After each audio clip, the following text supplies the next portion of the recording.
Conmen, the most devious of all criminals. Charming, cool and calculating, they betray trust and devastate lives, yet remain a complete enigma. We are about to explore the mysterious world of these master criminals, giving an unprecedented insight into the workings of the complex minds of some of the world's most cunning con men and women. We will reveal the detail and the intricacies of their elaborate crimes and uncover how they were dramatically brought to justice. In this show, we uncover the incredible story behind one of Britain's most prolific and compulsive confidence tricksters, who hid behind the bogus persona of an exceptional yet eccentric Cambridge University professor to habitually and compulsively try to dupe legions of victims out of millions of pounds. If I had to sum up Robert Hyams, I would describe him as a parasitic con man. Robert Hyams posed as a university professor, groundbreaking scientist and even a terrorist to make money and cover his web of lies. His style worked extremely well. He told me he was a professor. The sort of bumbling professor who's very clever but a bit distracted, and he uses the people's reaction to that in order to manipulate them and deceive them. He had got a plausible explanation for every challenge that you put to him. A con man so prolific that while on bail, he even went on to con another 81 people out of their hard-earned cash. He's a very, very convincing liar, as most con men are. He was a weaselly little man. He is a classic con man. Robert Hyams was born on the 13th of May 1954 and is a well-educated man with a genuine master's degree in philosophy and science from Warwick University. Up until 1987, Hyams worked legitimately as a microbiologist with his scientist wife. After going bankrupt in 1990, his prolific criminal career as a con man began. In 1991, Hyams bizarrely hit the headlines. He set up a laboratory in a converted farm building in Essex and went to the press, claiming that working with a Russian research team, he had made a breakthrough in AIDS research and was close to discovering a cure, as these images from the time show him boasting. Hyams' claims were unfounded, but this persona of a groundbreaking scientist became Hyams' manipulative weapon, used to disarm his victims in order to obtain goods that he had no intention of ever paying for. The fact that Hyams uses this persona of the university professor who's a research scientist developing a cure for AIDS and all the other stories that he came up with, this sort of eminent scientist, creates not only a feeling in people's minds that he's an authority figure, he's very clever, he's somebody to be respected, and con men do use that sort of character quite often. We all have prejudices, and if we are looking to be ripped off, then we usually expect that person to, well, maybe not come with a bag that says swag on it and a stripy t-shirt, but we expect there to be something a little bit iffy about that person. Hyams presented himself as an upper-class gentleman, a bit of a bumbling professor. And I think that persona was quite disarming, and that persona was something that helped him get away with so much over so many years. A year later, the bogus professor was sentenced to 4 years imprisonment after he ambitiously conned £236,000 from the farming community. Hyams had been obtaining £20,000 to £30,000 loans from different finance companies. He was claiming that the money was to buy farming equipment that either did not exist or he did not own. Hyams faced 19 charges of deception in total, which also involved other scams. Hyams sold farm equipment he didn't own, pocketing the bogus profit, and also purchased goods with bad checks, a staple theme of his con man career. He gives the impression that he's from money and money's no object to him, and it works very well when he's dealing with these people. On numerous occasions he would go into normal shops and actually arrange for the delivery of items. Now, well-off people often do that. I know they will go into a shop and say, can you have this delivered to my house? I'll pay you, can I create an account with yourselves? He'll create an account and he'll obtain thousands of pounds worth of goods with never the intention to pay for it. And then these people, after a few months, he'll speak to them on the phone. They'll come to his door, he'll speak to them and he'll make excuses as to why the payment's not been made.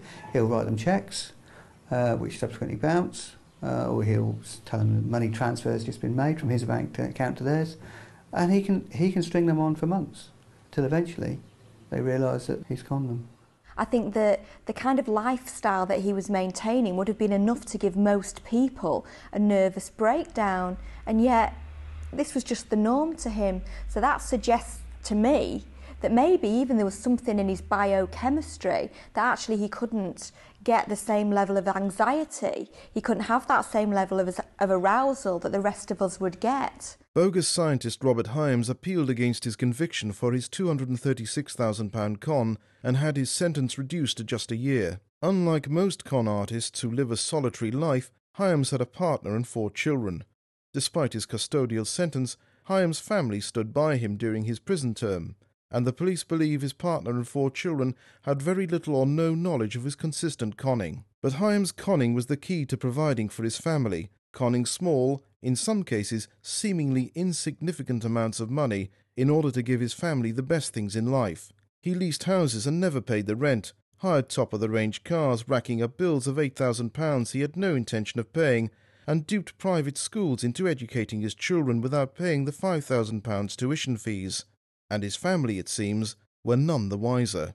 He has a wife and a family, and yet he's been able to move them around every 6 months or so, renting houses and using unusual checks and methods of payment or disputes, and yet he's still been able to maintain that sort of family life, which is incredibly difficult, and it says a lot about his personality and the hold he has over his family, that he was able to do that successfully without them actually realising quite how he was getting his money. Even family holidays were the fruits of Hyams' criminal career, a fact guesthouse owner Roberta Trewin learned firsthand when Hyams and his family booked in for a 2-week stay. We had a cash payment of £300 and they then owed £700. And while Hyams stayed at the guesthouse, he was keen to ingratiate himself with Roberta. He would come into my sun lounge 7, 8 times or more a week about different trivialities. There was something about him I didn't like. He was in my opinion, a weaselly little man. And as the 2-week stay came to an end, Hyams settled the bill like any other customer, only it was all lies and part of his usual practice. Hyams had no intention of paying, but it didn't stop him going through the motions and having the audacity to write the cheque out in front of Roberta. He wrote it out here, and he said, there we go, that's a £700 cheque, is that correct? I said, that's correct. That's the last I saw of them. It may have been the last Roberta ever saw of Robert Hyams, but not the last she saw of his worthless cheque. As soon as he left the guest house, the con man cancelled the £700 cheque, and Roberta was shocked when the bank sent the worthless piece of paper back. Couldn't believe it. I thought, gosh. I went straight to the police. They took away the cheque. Although the complaint was logged by the police, Roberta never saw Hyams again or had her money refunded. I didn't ever think maybe he wouldn't pay me. I thought he would. Imagine how you can be conned by people. In the twisted world of confidence tricksters, £700 may not seem like a great deal of money, but this was the key to Hyams' success. He committed individual, small-scale cons on a monumental and almost obsessive scale. Individually, each incident seemed like a civil, not criminal case. But Hyams was rapacious. Where he lived, what he drove and what goods he obtained were hoodwinked from unsuspecting victims, leaving trustworthy people like Roberta feeling violated and out of pocket. It has made me question people who are paying me a cheque. But people are not all like Hyams. They're not evil. They're not deceitful. It really is despicable. It's evil. Hyams' prolific conman career focused on duping service industries on a vast scale, renting houses and cars for 6-month periods and moving on without paying. The police believe Hyams' family were ignorant to his relentless conning. But in 1998, 44-year-old Robert Hyams' lies to his family proved to be his undoing. Hyams' family believed their academic father and husband had received a position at a leading university in California, and they were moving lock, stock and barrel to the USA. It was all lies. The job was fictional, and so when the day came when the Hyams family were due to set off on their new life, Robert Hyams audaciously took a drastic action to make sure they could not travel. He created a terrorist alert at Heathrow Airport. We see actually a little crack in Hyams's schemes. Having told his family that they're actually going to move lock, stock and barrel over to California, they're actually not. He never had any plans for them to do so, but ultimately things were going wrong. So he decided that he would ring up Heathrow Airport on 4 occasions, say he was from the IRA, and they had to clear the airport. Now, for a man who's very practised at lying, he couldn't just make up a simple lie. He actually went to the extreme of phoning up the airport and saying there'd be mass death and destruction because there was a bomb in the airport. Hyams had phoned Heathrow Airport adopting an Irish accent and left chilling messages and death threats. Hyams made 4 calls over 2 hours, contacting the BBC, the Civil Aviation Authority and Heathrow Airport, claiming that there would be widespread death and destruction should the airport not be evacuated. I mean, I guess he thought, well, I'm trapped. The only thing I could think of is this desperate measure. And most of us wouldn't do that because it's just too outrageous. But if you're a sociopath or, you know, with limited conscience, basically that kind of thing doesn't bother you. You don't think about consequences or anything like that. Talk about just taking things a step too far.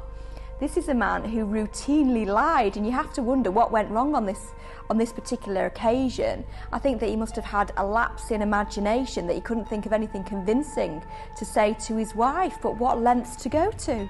Thankfully, of course, the police actually traced those phone calls, as they do on those sorts of scenarios, and he was in fact arrested and sentenced for that crime.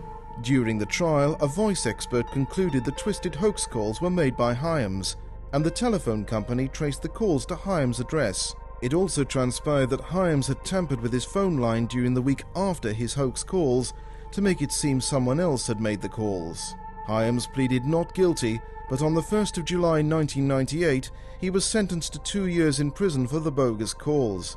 As well as losing his liberty, this period also saw him lose his common-law wife, as his relationship ended after his bizarre and dangerous stunt. Supposedly his wife didn't know. She actually thought he was a professor, which, you know, is testament both to how convincing people can be and how willing people are to be convinced. In 1999, after being released from prison early, Hyams simply continued conning, but this time upped his game and ensured he had the tools to make his fictional conman persona of a biotechnics professor working on cures for cancer and AIDS completely convincing.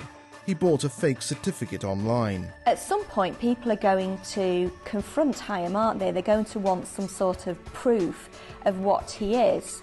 Now, actually, he found that he could buy something that seemed to provide a certain level of proof. He bought a certificate for £200 off the internet, which appeared to claim that he was a professor of a university that actually didn't exist. So it shows a bit of an arrogance to me, but obviously that was useful to him. People believed him.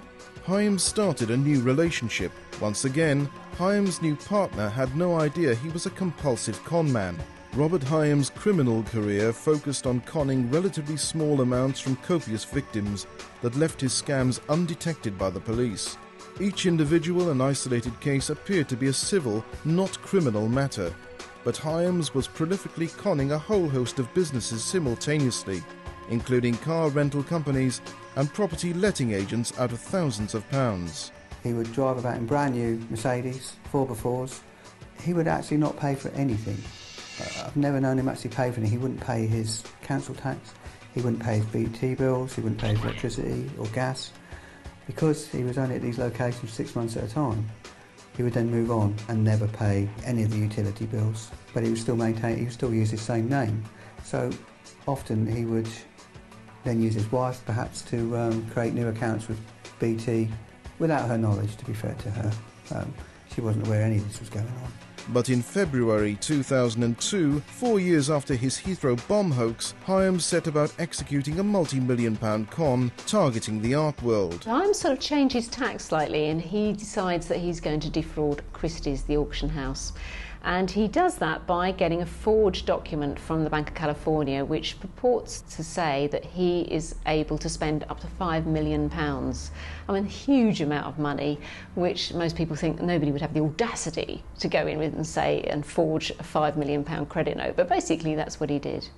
Well, I think that the Christie's incident was really his downfall, because up until then his scams had been frequent, but fairly small really in the grand scheme of things.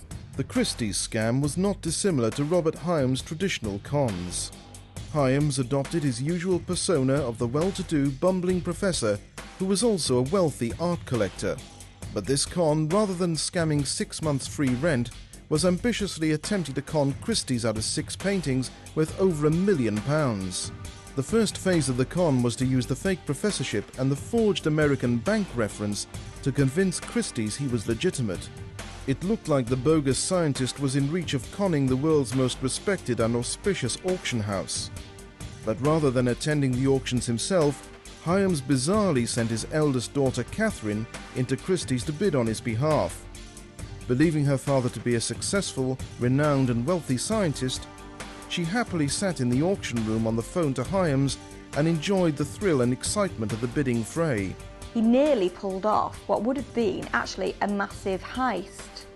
But I think the fact that he was batting outside of his league was actually what gave him away, because of course he'd involved his daughter in the con. She wasn't aware of what was going on.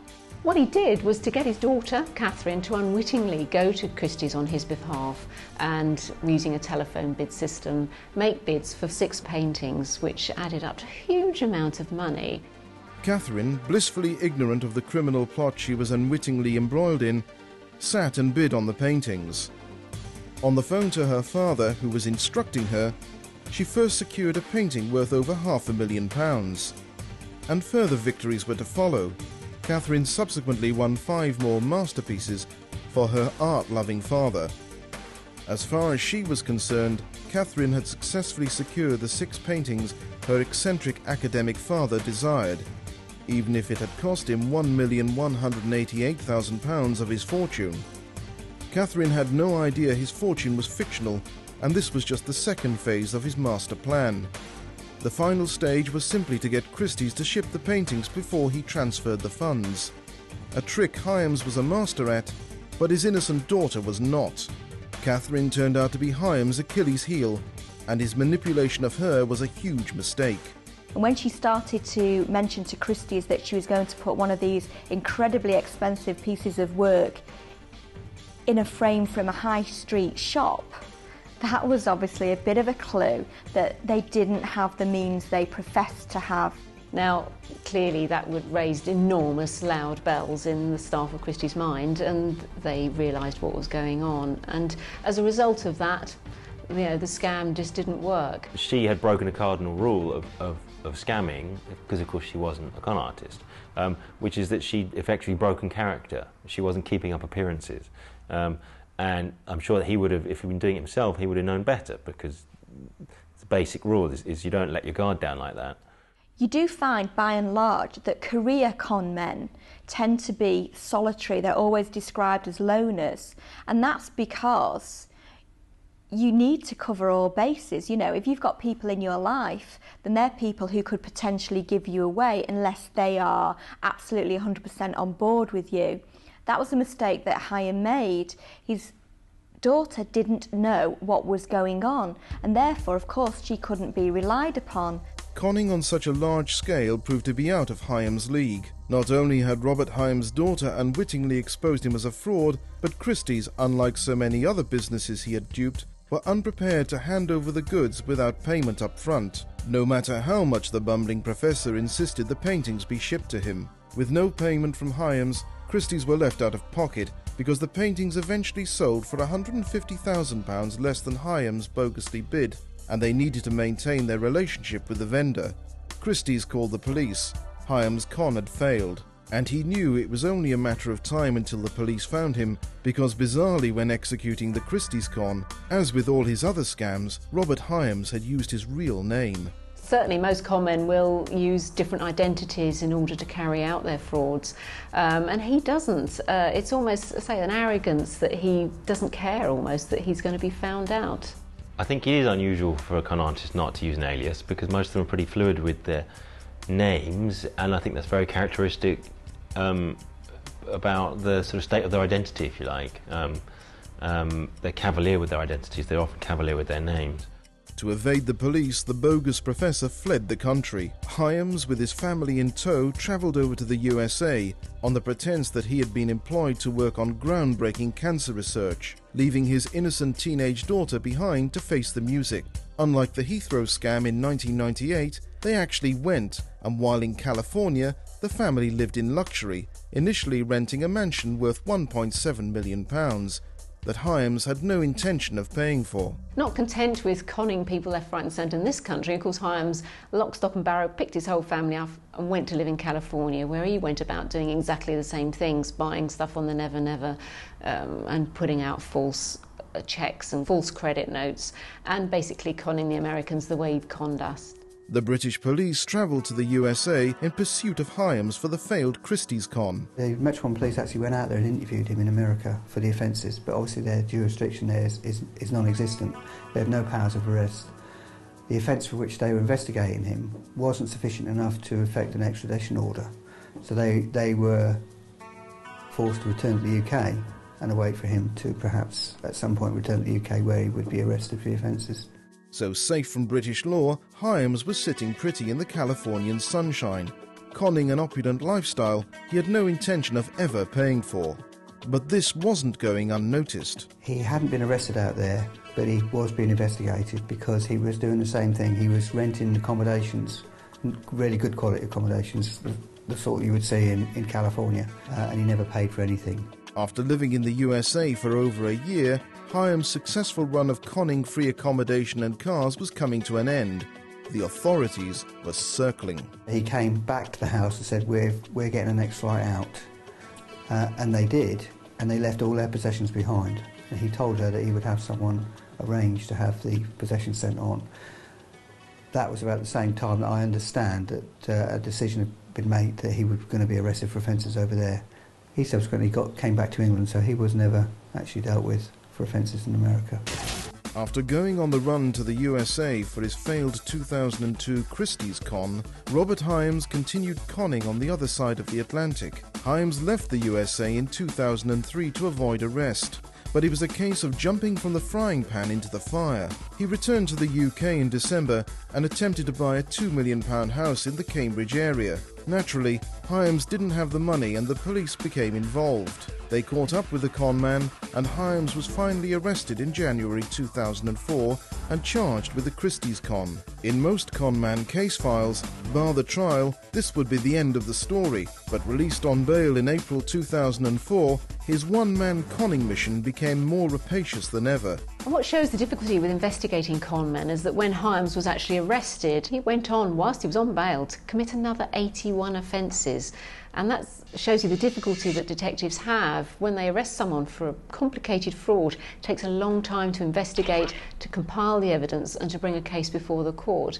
You can't keep someone in custody for an offence like that. So they're out there still, conning people in order to get money to live. One of the cons Hyams executed while on bail for his Christie's con was to audaciously enrol his two youngest daughters into a private school. But in his usual style, he had no intention of paying the £17,000 for the school fees. When the schools were getting a bit irate, he'd never paid any school fees, numbering thousands and thousands of pounds. He would start to write to them saying, I'm not happy with the service you're providing, I'd like you to address this, and once that's been addressed, perhaps I'll consider paying the fees. But he was never happy, and eventually it would culminate in him actually withdrawing his kids from the school without any payment and placing them at another school. So in its own, if that was reported to the police might say, well, this is not a criminal offence in isolation, you're going to have to resolve that directly with him via solicitors. But it's only when you put them all together that you realise then that he's got a very dishonest trait with regards to his deceptions. But his cons did not always benefit his family. Awaiting trial, Robert Hyams unbelievably targeted Catherine, his student daughter from a previous relationship. Not only had Hyams already callously and cruelly implicated his innocent daughter in his doomed Christie's con, but he then went on to destroy her life by putting her £12,000 in debt. He stole his daughter's chequebook and decimated her account and overdraft. She went off to university. He got hold of her chequebooks from her bank account and wrote and bounced every single cheque from that account. And it went up to about £10,000 or £12,000. She, as far as she was concerned, that bank account had been closed because she'd asked her father to close that bank account because she no longer needed it. And the next thing she heard was she started getting letters from the bank demanding in excess of £12,000. Now, most of us would not do this to somebody that we love, but I imagine that actually he didn't really think it was much of a big deal.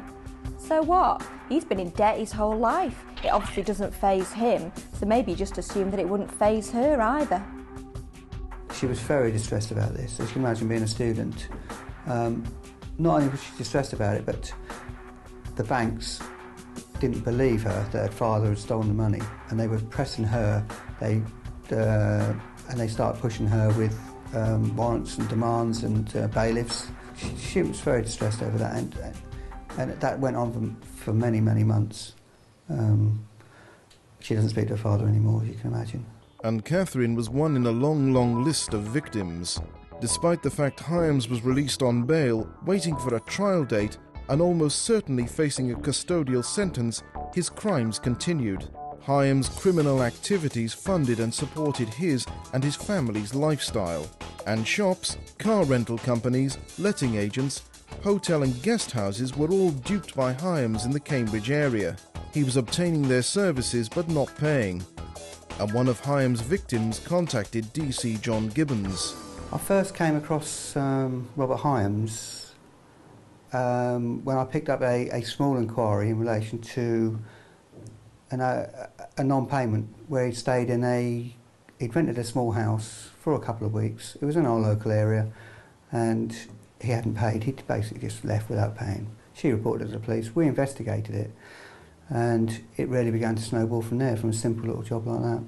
I was linking up with other officers from our own force who were also investigating him independently for hotel stays, non-payments, and I picked up all the jobs together from Suffolk, thinking he was a fairly small-time criminal. Hyams' incessant conning spree was taking place while he was still awaiting trial for his 2002 Christie's con, which was being delayed because Hyams was claiming ill health. He would feign illness, check himself into a hospital the day before he was supposed to be at court, and clearly the judge, who wished to stay on the case from the beginning to the end, was getting quite annoyed with him.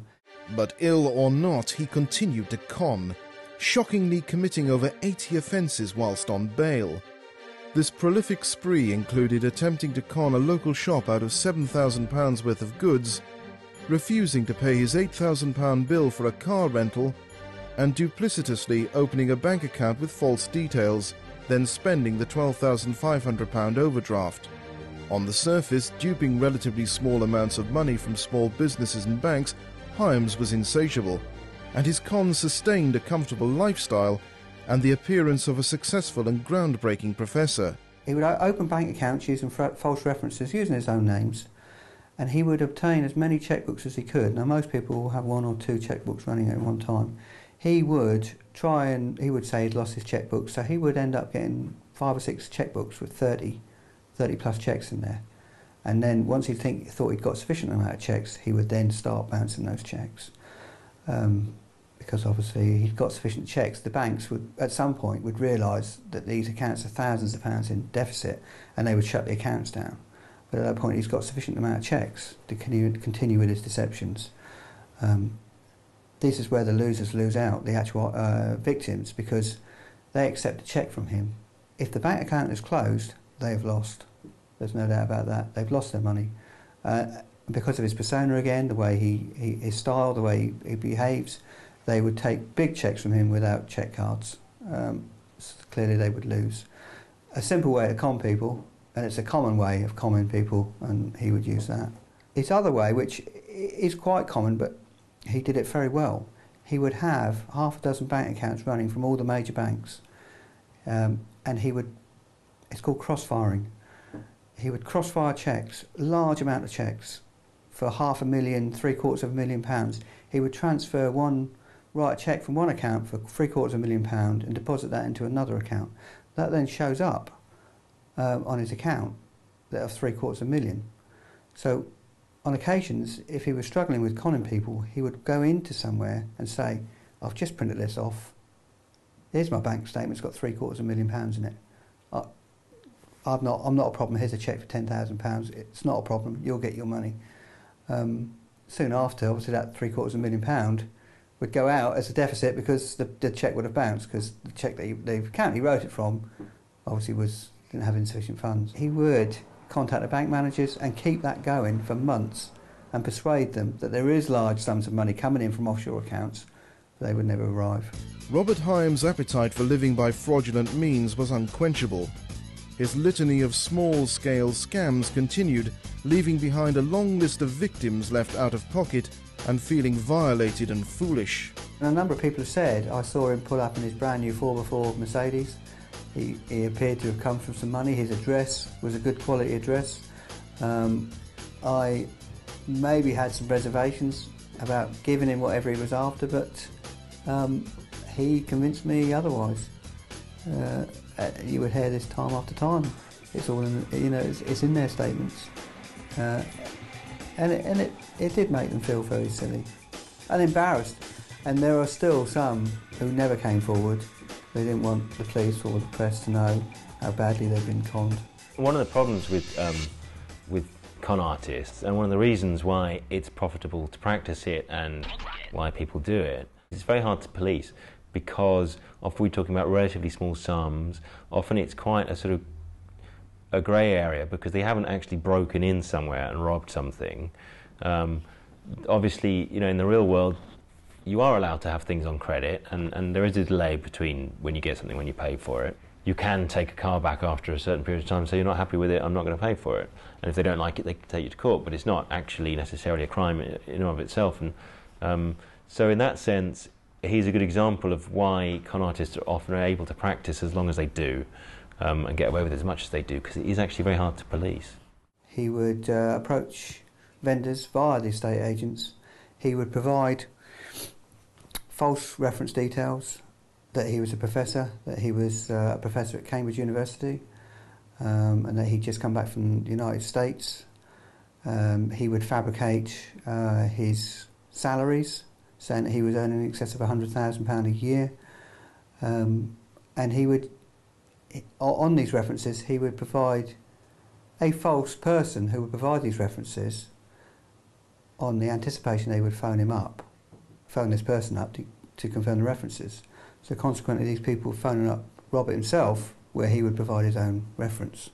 And other than the initial deposit, he never did pay for the rent. And in March 2005, Hyams did exactly this to his final known victim, landlord Graham Smythe, the man who was vital in the con man's ultimate downfall.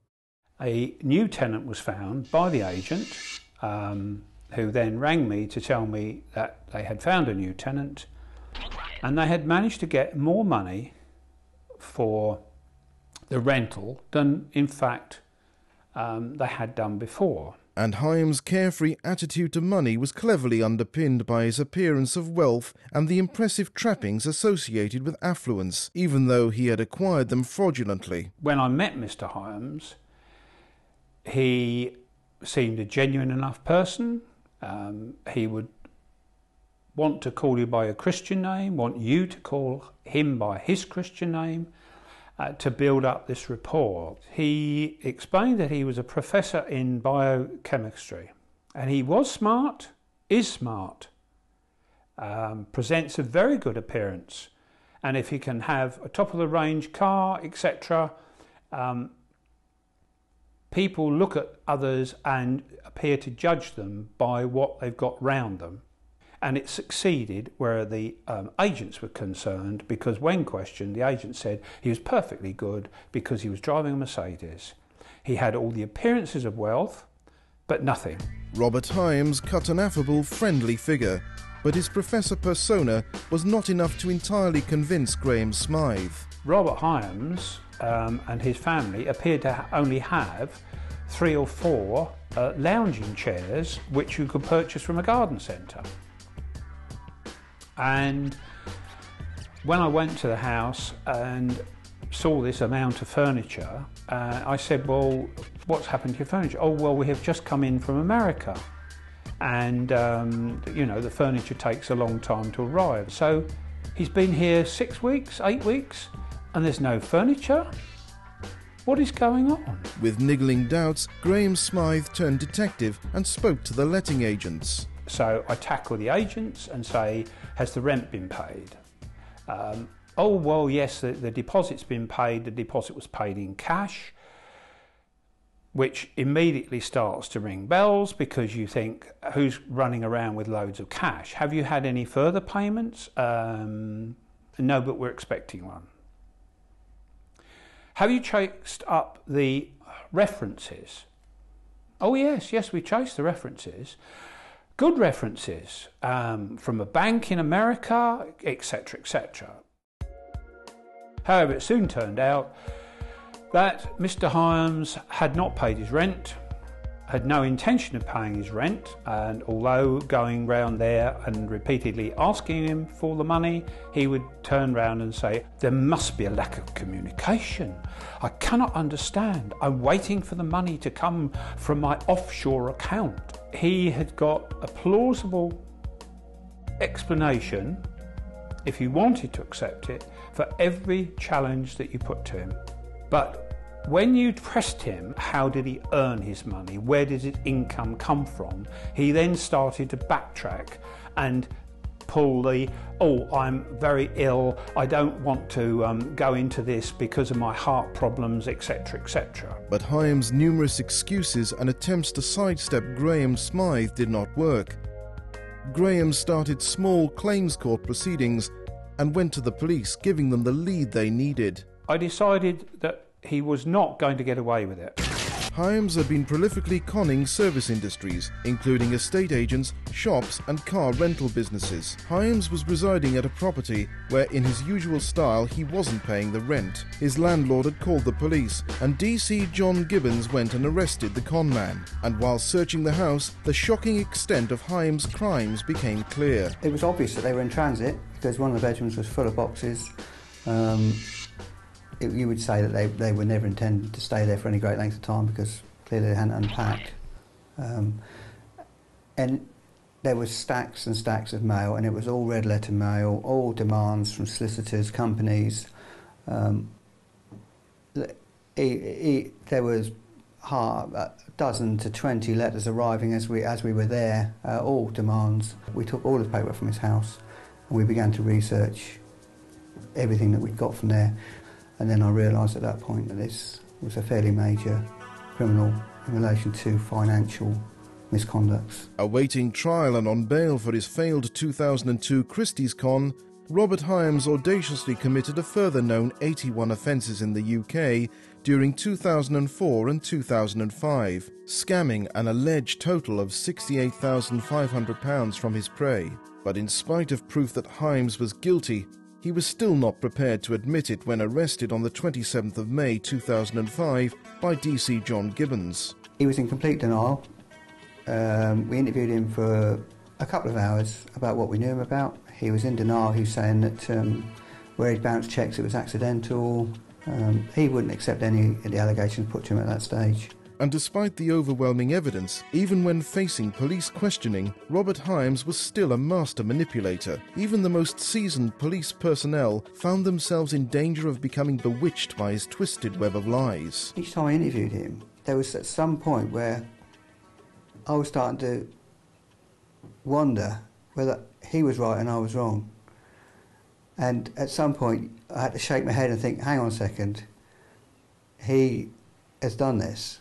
Despite what he's telling me, I know he's done it because I've got all these witness statements. And as a detective, trying to sort of piece together movements over several years and with somebody who's consummate liar, it's very difficult, and you can find yourself almost getting drawn in. It's, you know, quite understandable. His whole life is built on lies. He's just a parasite that goes from flower to flower, picking up whatever he can, and then he moves on.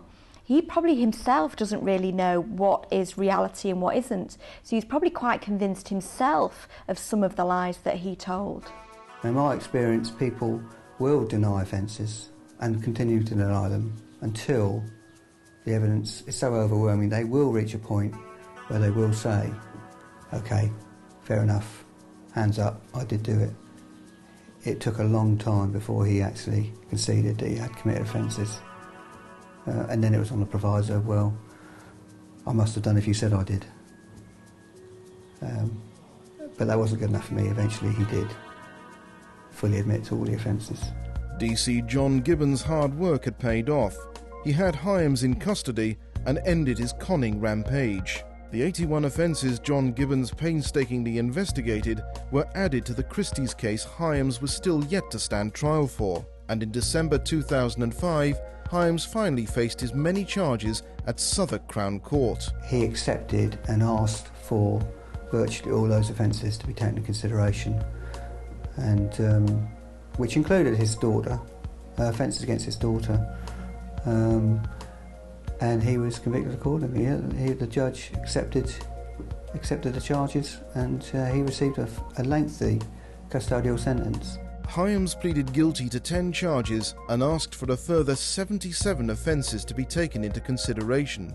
These combined the charges for the Christie's con and the crimes DC John Gibbons tirelessly investigated. Hyams was sentenced to 5 years imprisonment for his prolific crimes, and before he was sent down, the judge said, "You seem to have almost a compulsion to try and trick people out of their money."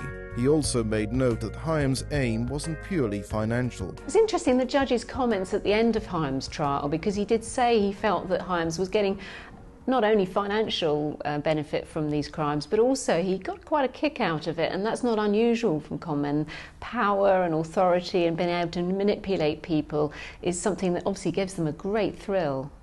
Now we're at the stage really with Hyams that his family have deserted him. You know, he's implicated his daughter in a con. She sort of saw him for what he was. His wife has abandoned him. It'd be interesting. He's obviously at a crossroads now as to what he can do with his life. Robert Hyams started his 5-year sentence on the 20th of January 2006. This is not his first custodial sentence, and those who have encountered the con man fear that this is a story without redemption. I got to know Robert quite well when interviewing him and dealing with him. He quite enjoyed the actual cons that he was doing. I'm not saying he didn't need to, because he wasn't working. He needed to carry on to continue with his standard of living, his lifestyle. But he quite enjoyed it, and I'm not convinced that time spent in prison will prevent him from doing it again.